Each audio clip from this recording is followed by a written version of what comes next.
What's up, everybody? Welcome to Podcast Now. I'm Alex, and thank the Lord, we finally got something for Stellar Blade. Now, it's not all the way, and I don't want to clickbait. This is not like the intention of this video, so it's not on the game itself. This is not, we're going to see this game at the Game Awards, although that would be a good place to do it. Wink, wink. I can only wink with my one eye, so I'm not even going to try it.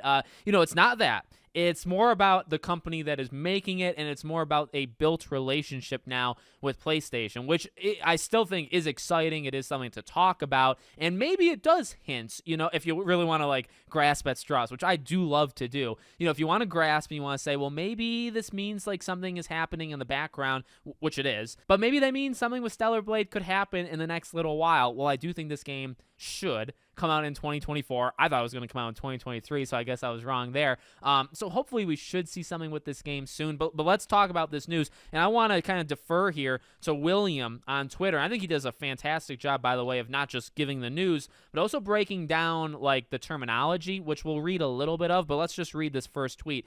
Breaking, Stellar Blade developer Shift Up has signed a deal with Sony to officially become a second-party partner PlayStation Studio. Stellar Blade, which was originally announced as a third-party exclusive, will now be published by PlayStation. Shift Up will be the first South Korean second-party partner PlayStation Studio. A lot of P's I gotta watch because of the popping sound and stuff. So I'm sorry about all that. There's not much I can do.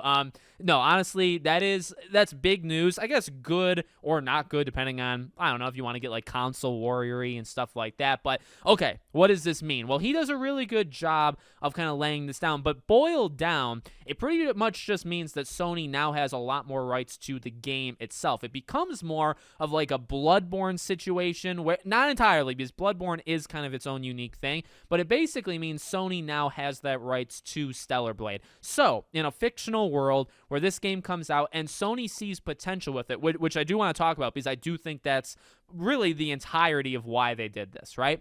So they see potential with Stellar Blade and say the studio doesn't want to do it anymore. Well, they don't have to. Sony is now actually the owners of the IP name Stellar Blade. And they can take this and say, hey, 15 years from now, you want a remake? Well, we're going to do it. They don't need this studio. They don't need their okay to do it. And this has happened before. Sony, I would say, maybe does this more than most of the Nintendo, Xbox kind of thing. And this is what second party basically means. The most simplified way would basically mean exclusive without being exclusive. And I guess game is exclusive without company being owned by PlayStation. That's a pretty boiled down way. But again, I think there are more, it's more intricate than that because of what I just said. Yes, that is part of it, right? Studio is not owned by PlayStation. They didn't buy them. And I guess maybe in a way they kind of bought Stellar Blade. What I mentioned a few minutes ago, I think what this means is they see a lot of potential with this game, which actually that is the exciting part to me, right? Where it's okay, so Sony sees something with this so massively that they say, hey, you know what? We kind of want that, even though we're not making it. Now we'll publish it, and we were always going to do that. But we actually see so much potential here that we now want it as our own thing. Now maybe they'll keep making it. Maybe they'll make Stellar Blade 2, Stellar Blade 3. Maybe they'll make it a trilogy. But Sony now is saying, you know what though? But you're gonna have to come through us now because the IP is now owned by us, and that's second party. The funny thing you could also kind of throw in is legally second party isn't really considered something. We actually learned this with the court case with Microsoft and Activision Blizzard. We learned through whatever. I think I made a video, and I know I talked specifically about this, but second party is not mentioned. It's either first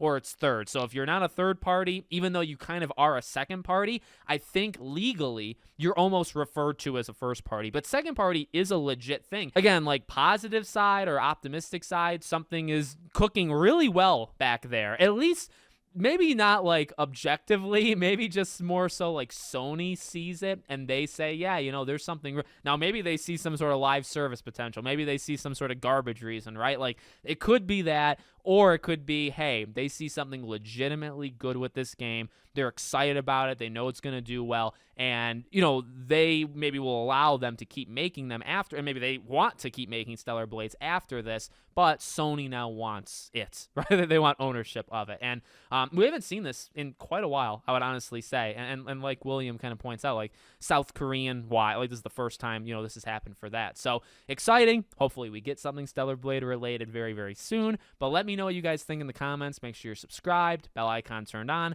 and I hope to see you all on the next one.